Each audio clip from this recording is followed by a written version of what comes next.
Эгерде сизге коронавирус диагнозу коюлган болсо, же сизде оору белгилери күчөп баратса, анда сизге дарыгердин жардамы керек.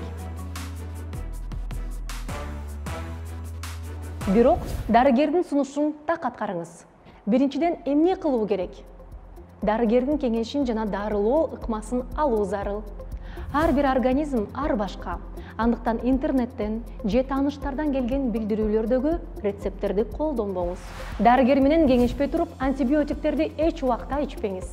Жашаган жериңиз боюнча үй бүлөлүк медицина борборуна кайрылыңыз. Ошондой эле 118 телефону аркылуу кеңеш алсаңыз болот. Эгерде сизге ийне сайдыруу же дарыны тамчылатып алуу керек болсо, медайымды үйгө чакырып же күндүзгү стационарларга кайрылсаңыз болот. Медайымдарды Медсестры KG Telegram каналынан табууга болот. Күндүзгү стационарлар шаарда ачылган. Алар эртең мененки 8ден кечки 8ге чейин иштешет. Бирок стационарлар бул оорукана эмес. Ал жерде сизге дарыларды сайып же тамчылатып бере алышат. Ал жерде көпкө турууга болбойт. Күндүзгү стационарларга бардык керектүү дары-дармектер менен келишиңиз керек. Көчөгө медициналык жардам алуу үчүн гана чыгууга керек экенин эсиңизге түйүңүз. Үйдөгү карантинде сактаңыз, бирок физикалык активдүүлүктү жоготпоңуз. Көнүгүүлөрдү жасап, аракетте болуңуз. Бөлмөнү тез-тез желдетип, нымдап, тазалаңыз. Үй бүлө мүчөлөрүнүн коопсуздугун камсыздап, өзүңүзчө бөлмөдө болуңуз. Идиш аяктарды жана шейшептерди да өзүнчө колдонуңуз.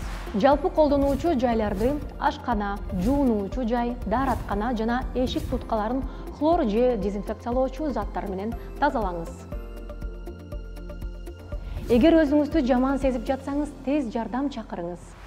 Тез жардамды дем алуу оорулосу, энтигүү пайда болгон учурда чакырабыз. Эгерде өнөкөт оорулар болсо, алардын белгилерин кылдаттык менен көзөмөлдөп турушуңуз керек.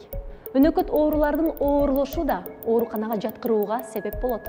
Эгерде сиз оорунун бардык белгилери өтүп кеткенин сезсеңиз да, башкаларга жуктурбоо үчүн дагы 14 күн обочолонууда болуңуз. Эсиңизде болсун, жакшы маанай коронавирус инфекциясын дарылоонун маанилүү компоненттеринин бири.